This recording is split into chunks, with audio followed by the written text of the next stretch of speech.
The 24-70 f2.8L is probably one of the most sought after lenses in both photography and videography. At 24 and 35, you have a nice wide shot. This is typically used to really give your subject an environment, to really put them somewhere in the world besides just a really tight close up. At 50, you get the portrait lens. This is the most widely known to be closest to the eye that we can come to inside of a lens, and it's usually one that a lot of portraiture photographers and videographers like to use to give a sense of humanity. And then we have 70, which is realistically a medium telephoto stepping into the realm of telephotos, and it really benefits you to get that reach when you need it. And to get all of that with f2.8 all the way through, I guess it makes sense. And that's why this week I wanted to give you the two biggest concepts, two biggest things that I like to think about in order to help me determine that. So without further ado, let's talk about it really quick. Does it meet the need that I need it for? For me, the 24-70 really only meets half of what I need.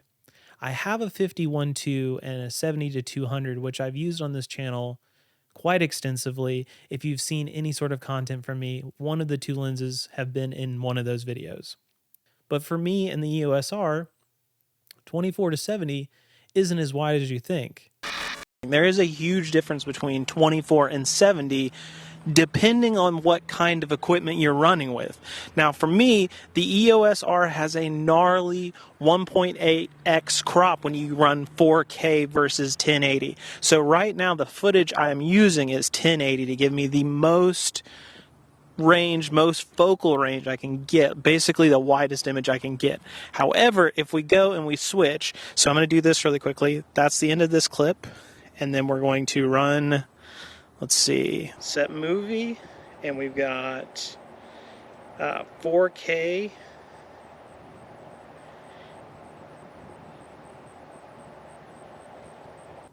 Okay, same spot, 70 mils.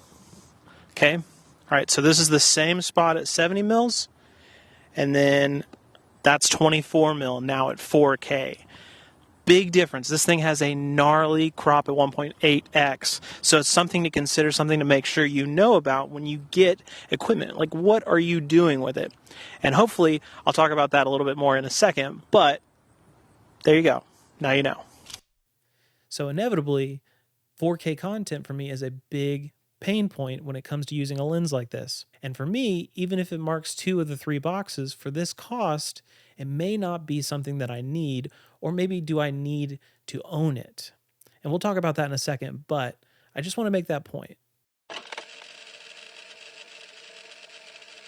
And at time of recording, the f2.8 24-70L retails for $2,500, even 5 years after its initial production date. Which inevitably means two things. It's good and it's bad. It's good because if you're looking for resale value and you're holding on to this lens for a period of time, you already know that even after 5 years, it's still retailing really high, which means that resale is going to be pretty good. However, there is the bad side. And the bad is the fact that it's $2,500, which is super expensive.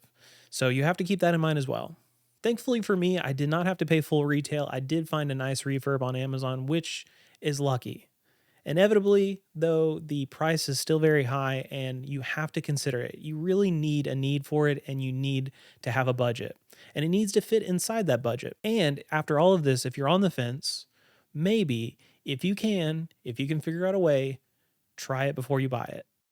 Because solution bias is real. And every time you buy something thinking that the problem is guaranteed to be solved just to get to the end and realize that the outcome isn't as good as you hoped for with all the money you spent, or worse, that you could have done just as well with an alternative, I'm sad to say that this is crushing and it is brutally honest and you should know about it. And just to prove that I practice what I preach, I want to show you this quick clip from a really old video.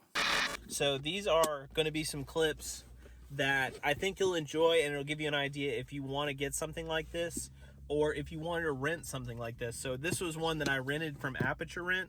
It's a company in Atlanta, but they have a couple of other local stores or whatever, if you're in their area, I definitely recommend the company because it gives you that option to actually use some of their gear and then take it back. And if you're in their area or whatever, you're actually able to go and pick it up, so you don't have to pay for shipping, which is what I did. So maybe at the end of this, I can tell you about how much it cost me to do this, or I might throw that in another video. But yeah, let's roll some of that footage. But I just want to prove to you and I want to show you that renting is a very reasonable option, and it doesn't make you not professional or not real or not a real photographer or videographer just because you don't own the thing. It's all about how you use it. So keep that in mind. But in conclusion, as a wrap up, I want you to remember that there are other things to consider when you purchase gear, especially at this level. However, in my opinion, when you solve these first two, a lot of the other ones kind of fall in line and help you make your decision. So keep these two big concepts at the front of the list, at the front of your mind, at the forefront of your purchase, and inevitably, I think you might do better off in the long run. But that's what I have on the 24 to 70 f2.8L and things to think about when considering purchasing one. Hopefully, this helps you out. Hopefully, you'll let me know in the comments below what you think about this, or if you're considering this and have other questions. I would love to talk about all of that down in the description, down in the comments section, down below.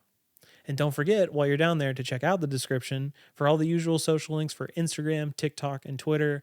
I'd love to talk to you there as well if you're interested, of course.